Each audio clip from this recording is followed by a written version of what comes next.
Hello, so this is going to be the Chapter 13 test review. And what I'm going to do is just do the questions from the Chapter 13 tests out of your textbook, which I told you that would be very helpful for your test that's coming up this week. All right, so as you can see on my computer screen, I pulled up the Chapter 13 test from the book. So let's just go through some problems. Let's take a look at problem number 1. All right. So 1 says, find the 6 trigonometric functions of the angle theta, and they have the triangle. It's a right triangle, and we have side lengths 4, and we have 9, and we have theta, okay?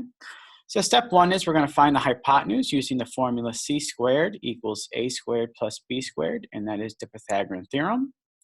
So we have c squared equals 4 squared plus 9 squared, and we're going to have c squared equals 16 plus 81, so c squared is going to equal 97, or c is going to equal the square root of 97. Now, if that could be simplified, you'd want to simplify that, but that cannot be simplified, so I'm just going to leave that as the square root of 97. Okay?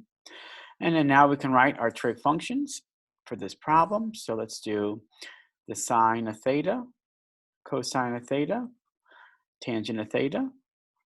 Okay, sine of theta, again, is opposite over hypotenuse. So we have 4 over the square root of 97. And we need to rationalize by multiplying the top and bottom by the square root of 97. So we have 4 root 97 over 97 for the sine of theta. Cosine is going to be adjacent over hypotenuse. So we have 9 over the square root of 97. Again, multiplying by the square root of 97 over the square root of 97. And we're going to get 9 square roots of 97 over 97. And then tangents opposite over adjacent, so we have 4 over 9. Now for our reciprocals, so reciprocal of the sine is the cosecant. I'm just going to flip that, and I get the square root of 97 over 4. The reciprocal of the cosine is the secant. I'm going to flip this one, so I have the square root of 97 over 9. And the reciprocal of the tangent is the cotangent. And that is going to give me 9 over 4. And those are your final answers. All right, so similarly for number 2, we have another right triangle. All right, we have angle theta in the bottom here, bottom right. We have sides 8 and 11. And let's just call this a for argument's sake. Again, so we have c squared equals a squared plus b squared. So we have c squared, that is going to be 11 squared equals a squared plus 8 squared. So we have 121 equals a squared plus 64. So a squared equals, I'm going to subtract 121 minus 64, and I get 57. So a equals the square root of 57. All right, and then I'm not going to simplify that because it cannot be simplified. Again, if it can be simplified, simplify it. And then let's write our trig functions. So we have the sine of theta, cosine of theta, and tangent of theta. Sine is going to be opposite over hypotenuse, so we have the square root of 57 over 11. Cosine is going to be adjacent over hypotenuse, 8 over 11. And tangent's opposite over adjacent, so square root of 57 over 8. And then our reciprocals, so the cosecant of theta, when I flip this, you're going to get 11 square roots of 57 over 57. When you flip for the secant, you have 11 over 8. And then for the cotangent, you're going to have 8 square roots of 57 over 57. And there you go. All right, number 3. Okay, so we have a right triangle now in a different position, but it doesn't matter. All right, so we have theta up here now. We have 7 and square root of 13. Let's call that a. So we have c squared equals a squared plus b squared. So we have 7 squared equals a squared plus the square root of 13 squared. So we have 49 equals a squared plus 13. So 49 minus 13 gives me 36. So a equals 6.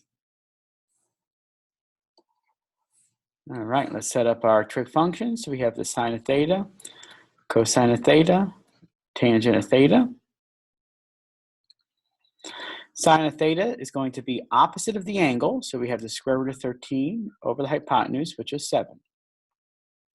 Cosine is the adjacent of the angle, 6 over 7. Tangent, opposite over adjacent. So we have the square root of 13 over 6. And then let's find the reciprocals. So we have the cosecant of theta, which is going to give me 7 square roots of 13 over 13. We have the secant of theta, which is going to give me 7 over 6. And we have the cotangent of theta, which is going to give me 6 root 13 over 13. Okay.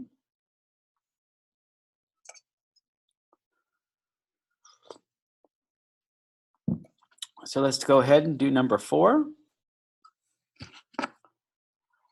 All right, so number 4. We want to convert the degree measure to radians or the radian measure to degrees. So we have 260 degrees. We multiply by pi over 180 degrees. All right, I'm going to see if I can divide anything. So we have 260, and I get, I think we are going to get 20. So 260 divided by 20 gives me 13. Okay, and then 180 divided by 20 gives me 9. When I simplify that way, so that's how I get 13 pi over 9, and that is in radians. All right, number 5, negative 50 degrees. I'm going to multiply that by pi over 180 degrees. And then I am thinking that I can divide both of those numbers by 10. All right, so if I divide by 10, I'm left with negative 5. If I divide by 10, I'm left with 18. So I have negative 5 pi over 18, and that would be my radian measure. Okay, number 6, we have 4 pi over 5. To convert that, we multiply by 180 degrees over pi. All right, pi's will cancel. 180 divided by 5 gives me 36. And then 36 times 4 gives me 144 degrees. And then number 7, we have 8 pi divided by 3, so times 180 degrees over pi. So pi's cancel. 3 goes into 180, I think 60 times. And then we have 60 times 8, which I believe is 480. So we have 480 degrees. All right, number 8. Tangent of 150 degrees. So what I like to do is set this up. Tangent 150 degrees. I know it's in quadrant number 2. All right, remember that is 150 degrees. So my reference angle is going to be 180 degrees minus 150. And that's how I get 30 degrees. And then my top angle here has to be 60. So my side ratios are 1, square root of 3, and 2. Placing the negatives where appropriate, I get that. And then remember that the tangent of 150 degrees is now the opposite of this angle, 1, over the adjacent, negative root 3. When we rationalize, that is how we get negative square root of 3 over 3. Okay. Number 9, we have the secant of negative 480 degrees. Okay. So we don't like negative angles, perhaps. Let's find a coterminal angle. So negative 480 plus 360, I get negative 120. And I'm going to add another 360. So I'm going to add 2 360s. So I can get a positive angle. So this is equivalent to the secant of 240 degrees. Let me erase that. Okay, so then I go ahead and I draw it. So here's my quadrant. 240 degrees is in quadrant 3. All right, to find the reference angle in quadrant 3, I take my theta, 240 degrees, and I subtract 180, and that's how I get 60 degrees. So that's 30 degrees, 1, square root of 3, and 2, and that's going to be negative and negative because that's in the correct direction. So the secant of 240 degrees is equal to hypotenuse over adjacent, which equals -2. All right, number 10. So we have the sine of -5 pi over 3. All right, now for some of you, you really are not, don't like the radians, that's fine. So we can multiply that by 180 degrees over pi. Okay, and then we cancel, the pi's go away. And then 3 goes into 180 60 times. So that is where we get -300 degrees. And at the same time, I can find a coterminal angle by adding 360 degrees. So you end up getting 60 degrees. So this is equivalent to being the sine of 60 degrees. So we graph it. It's in quadrant 1. That has to be 60 degrees. That has to be 30. Side opposites 1, √3, and 2. And then if you recall, the sine is simply opposite, square root of 3, over hypotenuse, 2. And we are done.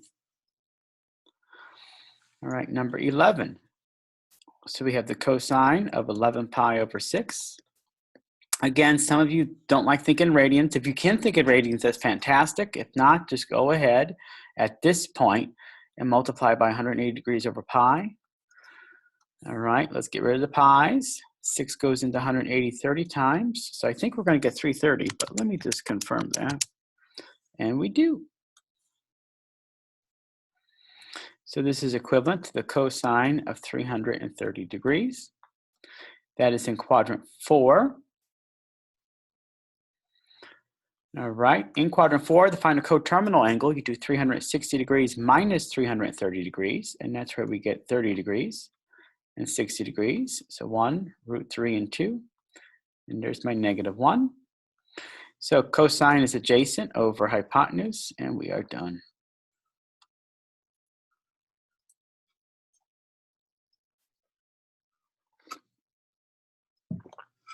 Okay. Number 12. So we want to find the inverse cosine of 1. So if you recall, cosine is really x over r. Now, in this case, it's going to be 1 over 1. There's no triangle in the world that a radius or the hypotenuse will equal a side length. So this is actually not a triangle. So what we do here in this case, this is one of those special ones, is we find 1 along the x-axis, which would be right here, and we plot the point. And if I'm using a unit circle, this would be equivalent to 0 degrees, right? So the answer to this is 0 degrees. Okay, number 12. Oh, that was number 12. How about number 13? So we want the inverse tangent of the square root of 3. And again, we put that over 1, and this is opposite over adjacent. So the inverse tangent is defined in 2 quadrants, 1 and 4. This is positive, so it's got to be in quadrant 1. So I'm going to quickly draw a triangle in quadrant 1.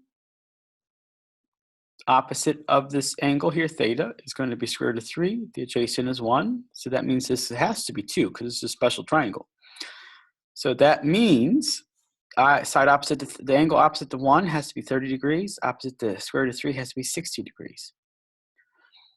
So we are done. The answer to this problem is 60 degrees. All right, number 14. We have the inverse sine of the square root of 2 over 2. And then remember, this is the one I like to convert backwards. So 1 over the square root of 2, which is opposite over hypotenuse. The inverse sine is in 2 quadrants, 1 and 4. It's positive, so we know we want to draw a triangle in quadrant 1. Here's theta. So we have opposite 1 over hypotenuse square root of 2. Special triangle, that must also be 1. So this must have been a 45-45 triangle. So the answer to my problem is 45 degrees. And then number 15, we have the inverse cosine of negative square root of 3 over 2. Oh, you know what? Look at number 14. I forgot the negative sign. So let's go back real quick and fix that. It can't be in quadrant 1. It's got to be in quadrant 4. So erase, erase, erase, erase, erase, erase, erase, erase, erase. And watch how fast this gets fixed. This must go down here. Okay, and then this must be negative 1. This must be positive 1 here, negative, and this must be square root of 2. So then this angle must be negative 45 degrees. So the answer is negative 45. All right. 15. So again, inverse cosine is in 2 quadrants, 1 and 2. It's negative, so we have to draw in quadrant 2. All right, here's a triangle. Notice my triangles, by the way, are always, the terminal side gets drawn from the origin, and then when we make the right triangle, we draw the perpendicular line down to the x-axis. We never draw the perpendicular to the y-axis. All right, so cosine is the adjacent side. So here's negative square root of 3. Here's 2. This must be 1. Side opposite to 1 must be 30 degrees. Side opposite to square root of 3 is 60 degrees. We want to find that angle, so that must have been 150 degrees. So the answer to this problem is 150 degrees.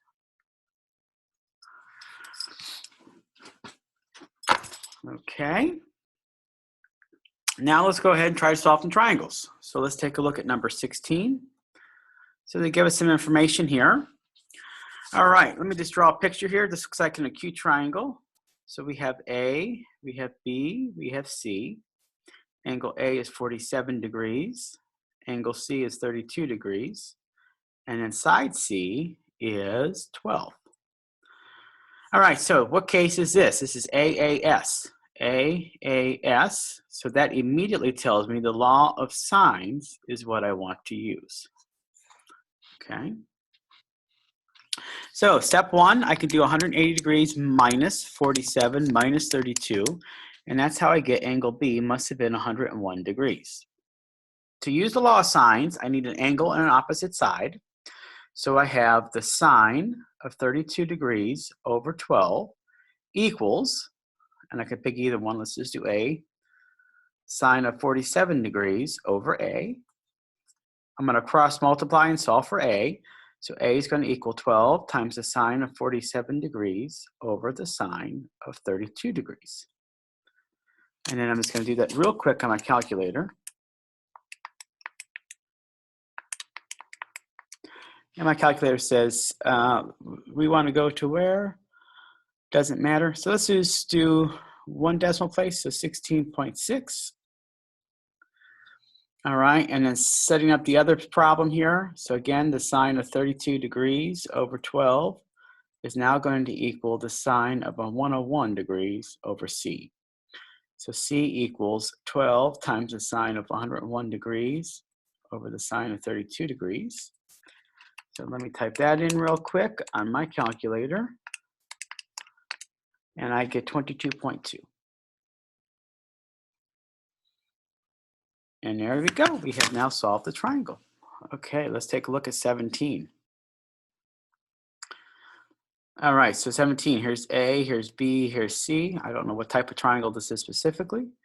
A is 24, B is 12, and C is 17.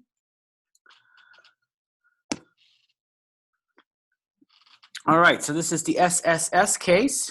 So that means we must use law of cosines. Okay, and I'm going to recommend we solve the obtuse angle or possible obtuse angle first. So let's solve for angle A first.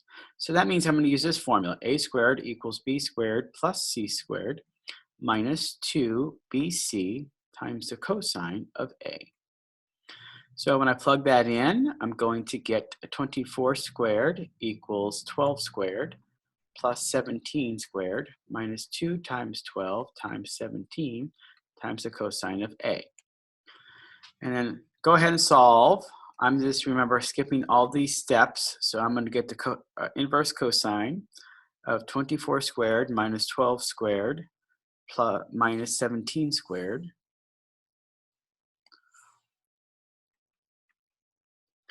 all over negative 2 times 12 times 17. All right, and then I'm going to go ahead and plug that in. So second inverse, parentheses in the numerator, so 24 squared minus 12 squared minus 17 squared, end parenthesis, divide by parenthesis, negative 2 times 12 times 17, end parenthesis. And I get angle A is 110.5 degrees. So it was indeed an obtuse angle. So at this point, I could do the law of sines, but I would rather just, again, use the law of cosines now. So let's do angle B. So we're going to get B squared equals A squared plus C squared minus 2AC times the cosine of angle B. So B was 12 squared equals 24 squared plus 17 squared minus 2 times 24 times 17 times the cosine of B. So angle B is going to equal the inverse cosine of 12 squared minus 24 squared minus 17 squared all over negative 2 times 24 times 17. And then I get for angle B, let me type that in real quick, inverse cosine, parenthesis, 12 squared minus 24 squared minus 17 squared, end parenthesis, divide by, parenthesis, negative 2 times 24 times 17, end parenthesis. And I get 27.9 degrees. So then C, angle C is going to be equal 180 degrees minus 110.5 degrees minus 27.9 degrees. So 180 minus 110.5 minus 27.9. And I get 41.6. Okay. That was 17. Let's try number 18. So again, let's just draw a triangle. I don't know what it looks like. Here's A, here's B, here's C. All right, so in number 18, they give me angle B was 63 degrees. They give me side A is 11, and then side B is 8. So this is the SSA case. And they gave me an acute angle. So I have 0, 1, or 2 possibilities. All right, so I have to do A. Solve for A first using law of sines. This is a law of sines problem. Sine of 63 degrees over 8 equals the sine of A over 11. Okay, I'm just going to do some skipping of some work here. So A is going to equal the inverse sine of 11 times the sine of 63 degrees divided by 8. So I get A equals, let me go ahead and do that real quick. 11 sine 63 divided by 8, and I get error. Let me make sure I got this right, error. So I got error. So that means no triangle or no solution to this problem. Nice if I could spell that.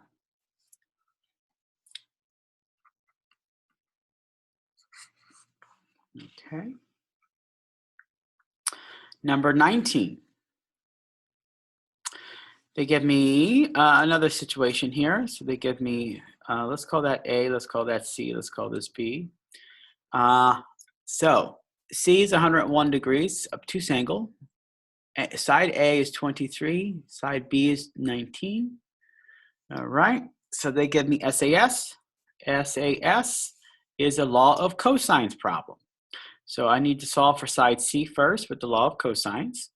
C squared equals A squared plus B squared minus 2AB times the cosine of C. So C squared equals 23 squared it doesn't really matter, but let's be consistent. 23 squared plus 19 squared minus 2 times 23 times 19 times the cosine of 101 degrees. All right, so I'm just going to type all this in, and then I'm going to hit the square root. So 23 squared plus 19 squared minus 2 times 23 times 19 times the cosine of 101 degrees. I get 1056 point blah, blah, blah. Square root of that answer, enter. So I get about 32.5. And I'm going to store that as alpha C in case I need it in another problem. Okay, so that's that one. I have C now. So let's go ahead and let's just do angle B. Now remember, law of cosines is probably the best thing to do because it will never give you the ambiguous case. So it will always solve the triangle. So let's just stick with the law of cosines. So for B, we're going to use this formula. B squared equals A squared plus C squared minus 2AC times the cosine of B. So we have 19 squared equals A, which is 23 squared, plus C squared, which we just calculated, 32.5 squared, minus 2 times 23 times 32.5 times the cosine of B. Saving some steps, I get the inverse cosine equals 19 squared minus 23 squared minus 32.5 squared, all over negative 2 times 23 times 32.5. And then remember, I stored C, so whenever I see that 32.5, I'm just going to plug in C instead. So second inverse cosine, add a parenthesis for the numerator, so 19 squared minus 23 squared minus C squared, so alpha C squared, and parenthesis, divide by parenthesis, negative 2 times 23 times C, and parenthesis, and I get 35, about actually 35 degrees, exactly. So then angle A is going to equal 180 degrees minus 101 degrees minus 35 degrees.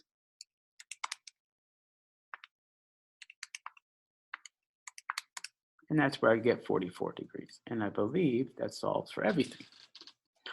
There you go.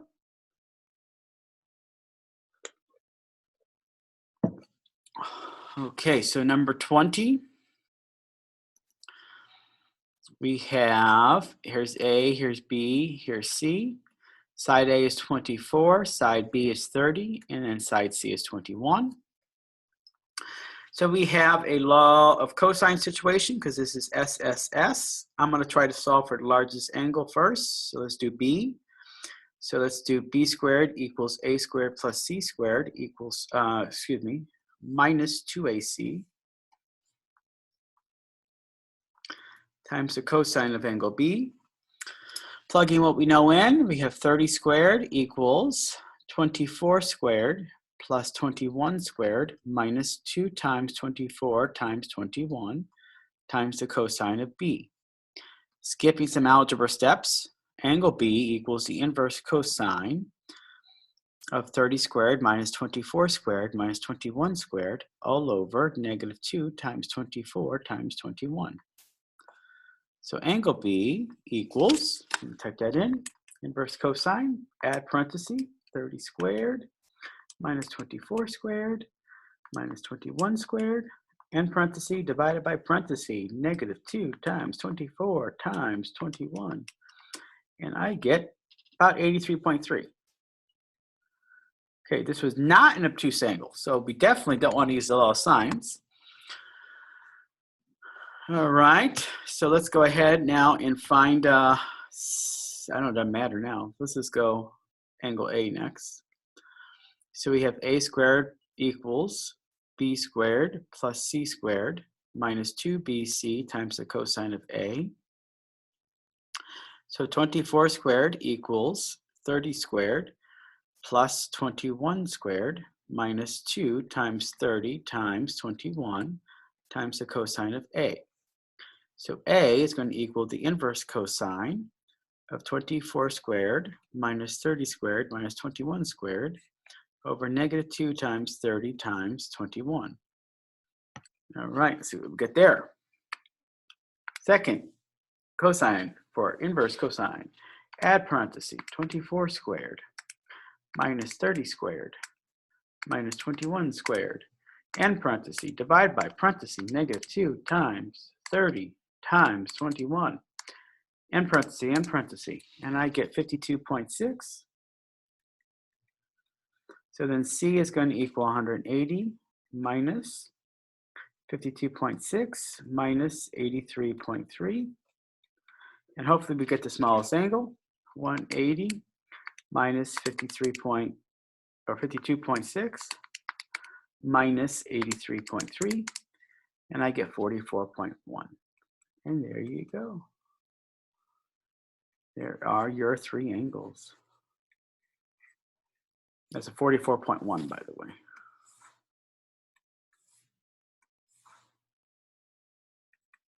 Okay.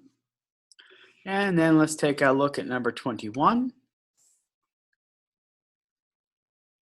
All right, so let's draw our triangle. We have A, we have B, we have C. Angle A was 26 degrees. Angle B was 77 degrees. And side C was 50. So we have ASA, definitely law of sine situation. Let's immediately find angle C. So 180 degrees minus 77 degrees minus 26 degrees, and that is where we get 77. Look at that, it's isosceles triangle. So all I have to do is find either A or C, and that's going to give me my other side. So law of sines, and I have the sine of 77 degrees over 50 equals the sine of 26 degrees over A. So A equals, this is kind of redundant here. C should actually, I should be able to say this is 50 right off the bat. Okay, because it's isosceles, but never mind. So A is going to equal 50 times the sine of 26 degrees over the sine of 77 degrees. So A equals 50 times the sine of 26 degrees divided by the sine of 77 degrees. And I get 22.5. Not degrees, because that's a side length. And that's it. This is actually pretty easy. All right, now the areas for 22 through 27. So number 22, they give me an angle and two sides. So we're going to use this formula. A equals 1/2 BC times the sine of angle A. So the formula in generic terms is 1/2 the product of two sides times the sine of the included angle. So area equals 1/2 B, which was 16, C, which was 18, times the sine of 81 degrees. So I get A equals, let me just do this on paper, 0.5 times 16 times 18 times the sine of 81. And I get 142.2. All right, 23. We have S, I'm gonna need more space. All right, so 23. So they give us three sides, so I want to use this formula. A equals the square root of S times S minus A times S minus B times S minus C, where S is equal to 1/2 of A plus B plus C. All right, so let's first find a semi-perimeter. So I'm going to add the three sides together, 24 plus 12 plus 17. Divide that by 2, so I get S equals 26.5. So my area is going to equal 26.5 times 26.5 minus 24 times 26.5 minus 12 times 26.5 minus 17.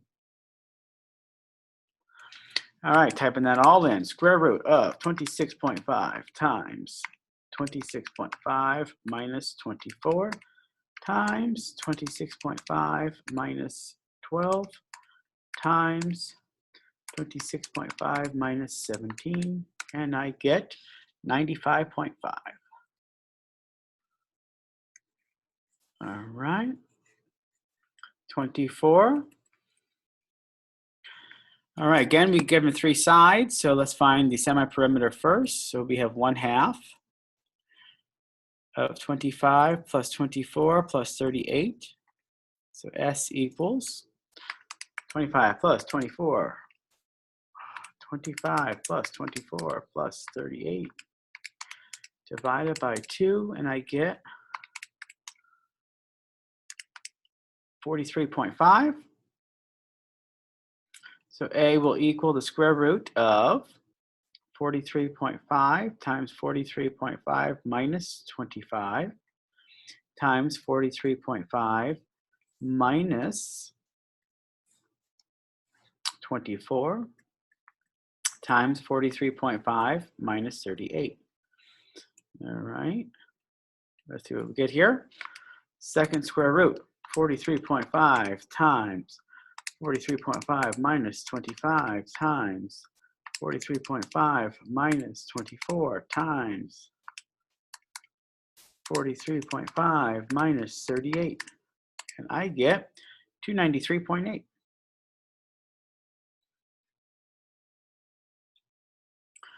All right, number 25. All right, 2 angles, 2 sides and included angles. So A equals 1/2.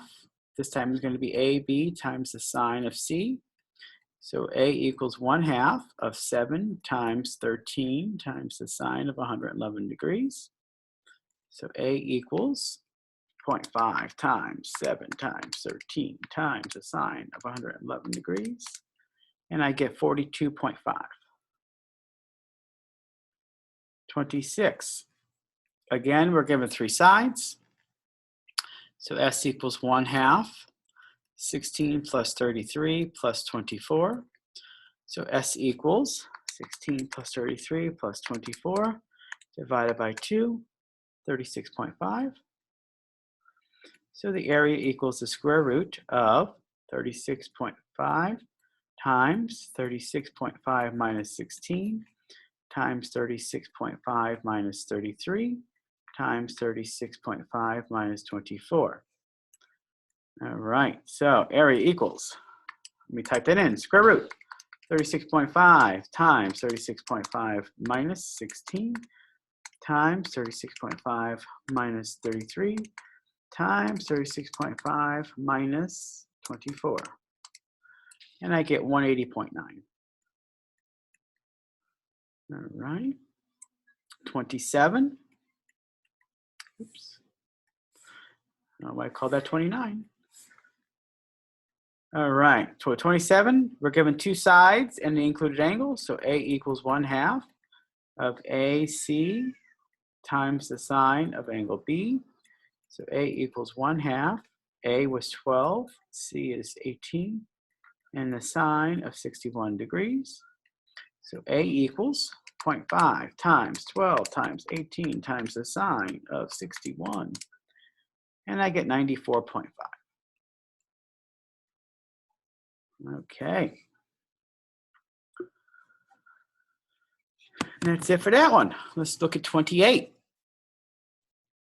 Okay, so word problem. To measure the width of a river, you plant a stake at a point A on the side of a river bank directly across from the tree stump at point B on the other side of the river bank. From point A, you walk 80 meters along the river bank to point C. You find the measure of the angle to be 39 degrees. What is the width of the river? All right, so fantastic for number 28. They drew a picture for us. Here is the picture. They have 80 that they walked along. Here's the width of the river, and they were able to measure this as 39 degrees. We're given opposite and adjacent. I'm thinking tangent. Tangent of 39 degrees equals the opposite over the adjacent. So W equals 80 times the tangent of 39 degrees. So W equals 80 times the tangent of 39 degrees. I get 64.8 miles. All right, that was easy enough. 29. A crane has a 200-foot arm with a lower end that is 5 feet above the ground. Okay, so here's the crane. Here is something above the ground. So here's 5 feet and a 200-foot arm. Okay, here is, I'm guessing, a perpendicular. The arm has to reach to the top of the building that is 650 feet high. At what angle should the arm be set?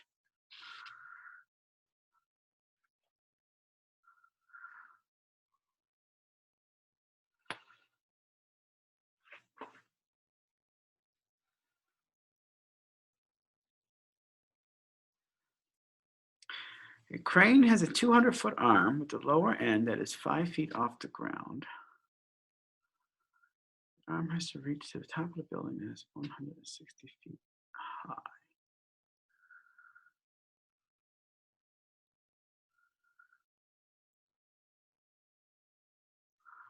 All right, so it looks like I should have read the entire problem first before starting to draw. Okay, so first thing I think I need to do is draw the building. So here's the building, a nice building, okay. And then you've got like a crane, you know, it's got a little crane here, okay. And it's evidently up here, okay. So it's 5 feet above the ground already. So here's the 5 feet. This is 200 feet, okay. All right, building is going to be perpendicular. The total building's height is 160 feet, but remember that's 5 feet there, so this is really 155 feet. So what angle theta should be measured there? So if I look at this picture, this is just kind of the new triangle that I am getting. Okay, so the new triangle I'm getting, this is 155 feet, this is 200, and this is theta. So opposite and hypotenuse, I get the sine of theta equals 155 over 200. So theta equals the inverse sine of 155 over 200. So theta equals inverse sine of 155 over 200, and I get 50.8. All right. Number 30.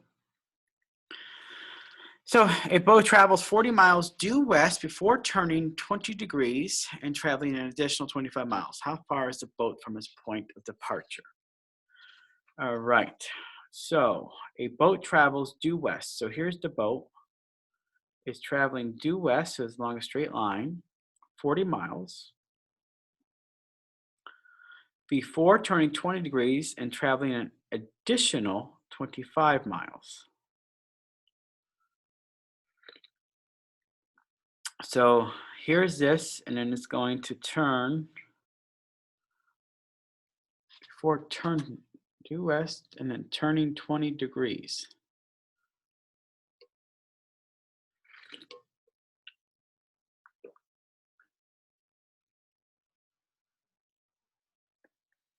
So this is where we're stopping here. Now this is an interesting part.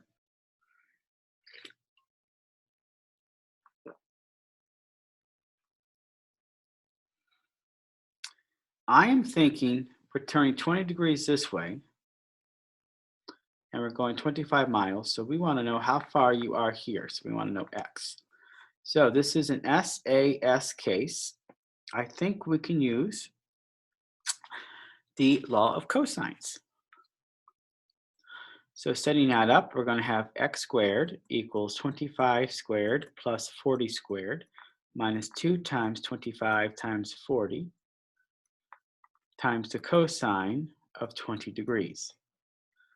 So x squared is going to equal 25 squared plus 40 squared minus 2 times 25 times 40 times the cosine of 20 degrees. And I get 345.6 something. And then x equals, so the square root of that answer is going to give me 18.6.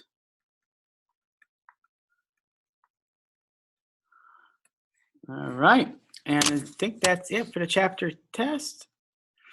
So there you go.